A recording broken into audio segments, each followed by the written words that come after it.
Hello everyone, welcome back to the A-Side. I'm your host, the lovely Riley, and today we'll be reviewing Yeezus by Kanye West for my first full-length album review. Now, out of all the albums I could have chose, why Yeezus? Well, this is a very polarizing album by Mr. Christian billionaire genius Kanye West. A lot of people have very different feelings about it. Some people think it's one of his best, would give it a 10 out of 10. Other people think it's one of its worst. And so many takes in between. And it's a very interesting album, and it's my least favorite Kanye album, personally. That doesn't mean I dislike it, but I'm not the biggest fan of it. But there are some redeeming qualities. Now, this album, I think, is polarizing a lot because of its sound. It's a very, very noisy album. And a lot of Kanye fans will tell you that he innovated this sound, and that's just not true. I mean, the whole industrial noise hip-hop had been going on for years before Yeezus. I mean, the year prior, Death Grips put out The Money Store, which in my opinion is the magnum opus of this sound. But that doesn't mean it didn't influence a lot of people, because I'm sure it did. Yeezus was one of the big projects that started Travis Scott out as a producer and rapper, kind of made him a little more famous. And he's a big name nowadays, but in 2013, you know. Personally, I don't mind the noisy sound. For the most part, I do like that kind of music. Like I said, I enjoy The Money Store and Death Grips and Tyler, the Creator's Cherry Bomb. But on this album, it almost sounds like a fourth grader made No Love Deep Web. It's kind of messy in places. And my big problem with Yeezus is a lot of the lyricism is really bad. But we'll get into that. And,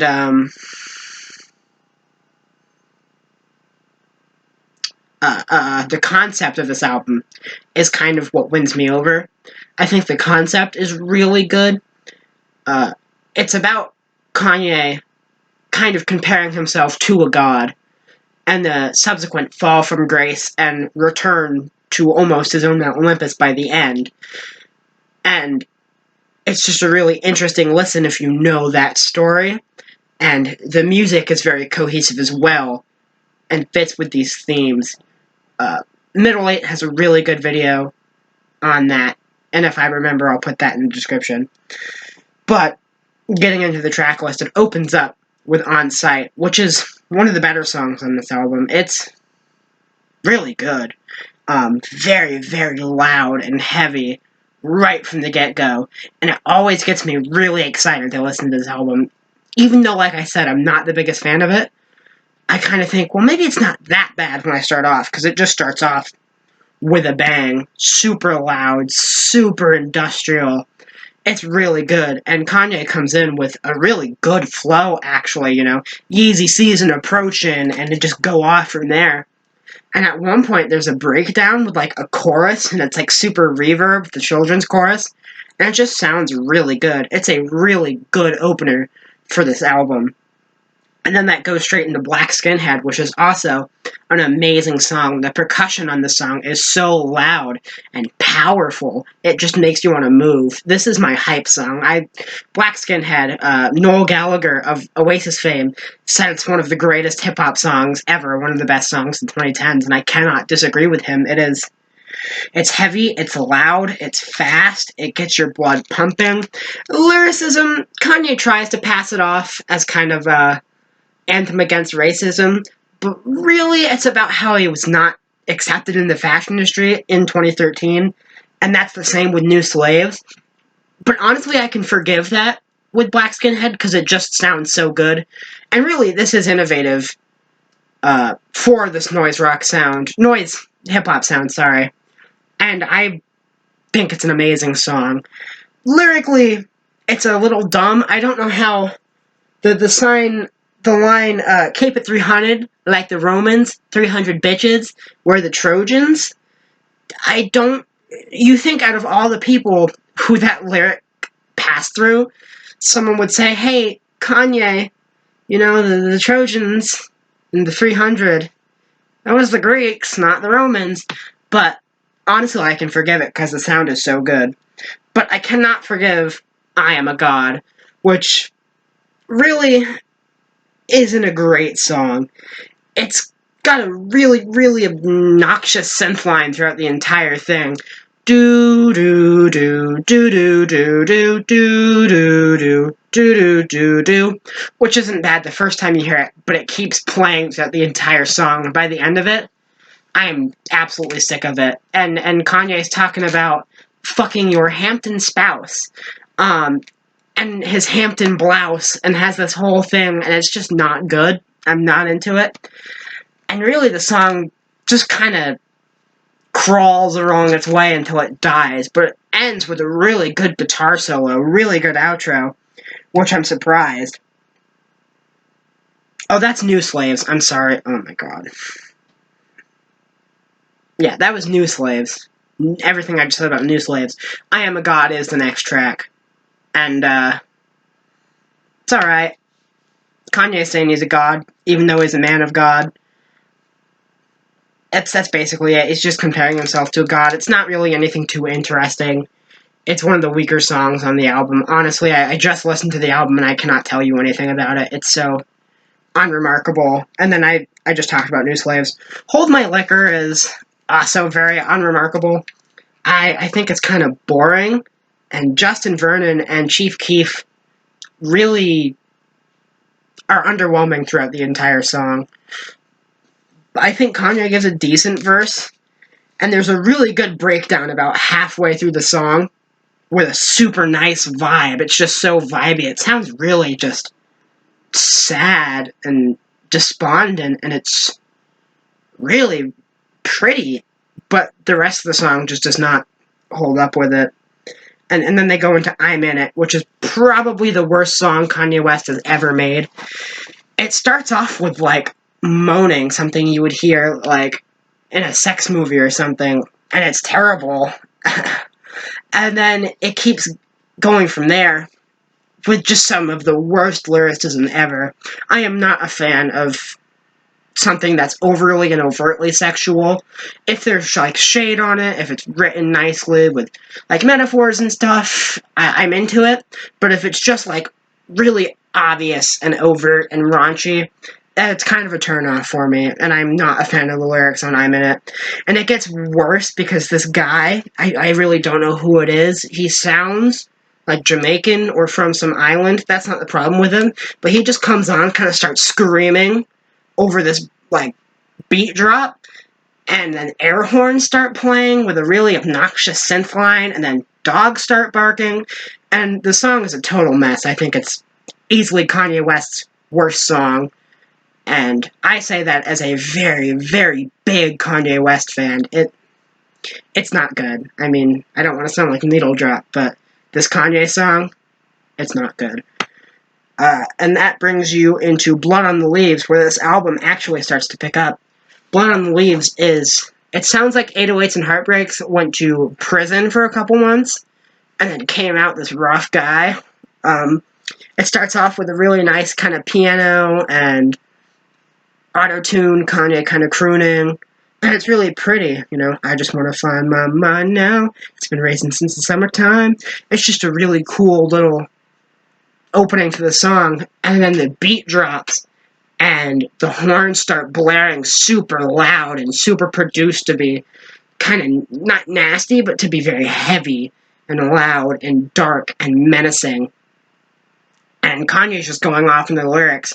Coming out of Left Turn, he takes a swipe at Jay-Z and Beyonce, and it really is out of nowhere, but it's fire, honestly. I don't give a damn if you used to sleep with Jay-Z, and talking about his constant, like, flexing and stuff, and because at this point he really wasn't a big fan of Jay-Z. They were kind of having a bit of falling out at that point, and he really makes his point, and it just is a really, really excellent song.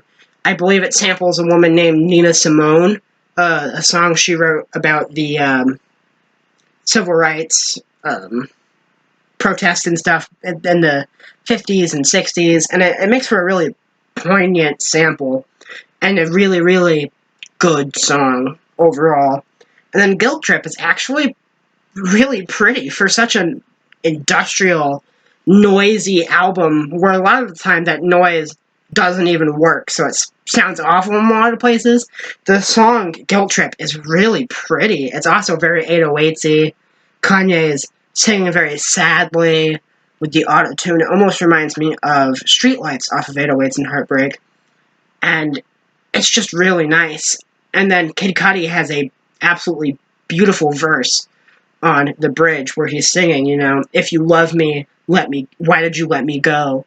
And this bridge is beautiful, once again proving that Kanye West and Kid Cudi work best together. And their best work is when they're collaborating and bouncing ideas off of each other. Really one of the more underrated tracks on this album. I don't hear too many people talking about Guilt Trip, which is a shame because it is really good.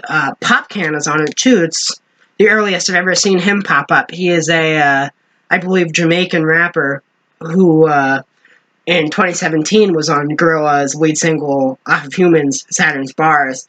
And I really liked him on that song, and I think he does a pretty good job on this song too, on the hook.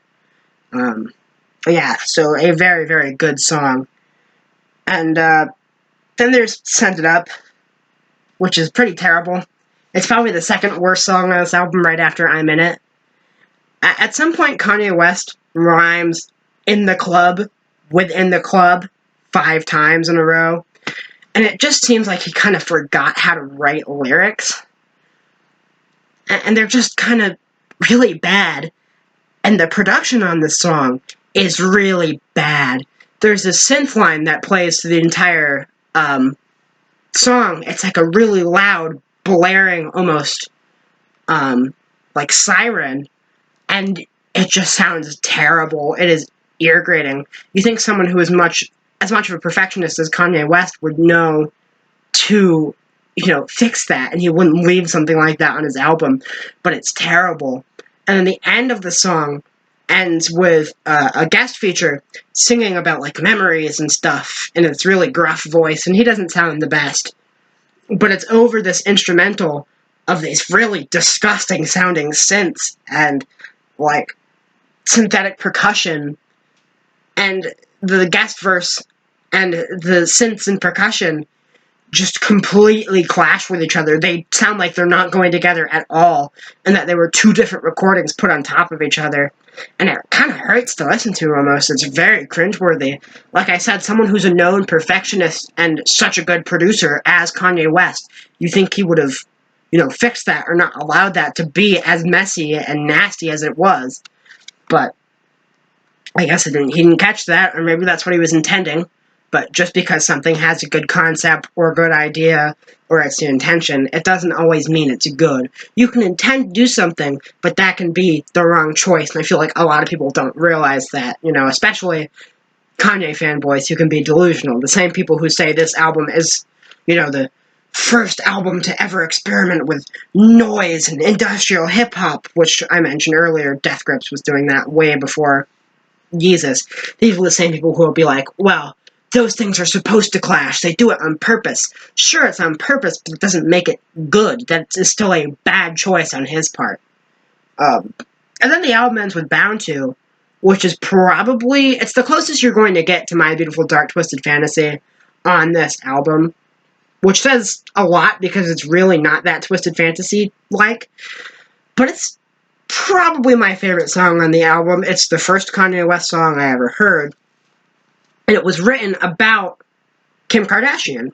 And it's a very sweet love song. But as sweet as Kanye West can do it, it's still filtered through his ego and the way he writes. So it's like as sweet as Kanye can get, and it's sweet in his own little way. And it's just a lot of fun to listen to. And the production is really good on it. It's just a very, very nice song, and a very sweet ode to his soon-to-be wife at that point. I don't think he had married Kim K yet, but you've probably heard Bound To. And the little bridge with the sample, the I know you're tired, is really great. It's just a very, very good song. And I know I've been saying that a lot. I kind of run out of things to say sometimes. But, yeah, that's my run-through of every track on Yeezus. I think it's... Some people would say it's one of Kanye's best albums and one of the best albums of the decade. And I definitely do not agree with that. But I feel like the people who dislike it don't give it enough credit sometimes. Like I said earlier, it's personally my second least favorite Kanye album. It comes right in front of Watch the Throne. But I do really enjoy some of the songs on here. Bound to, Black Skinhead, Guilt Trip, On Sight. All four of those are some really good tracks.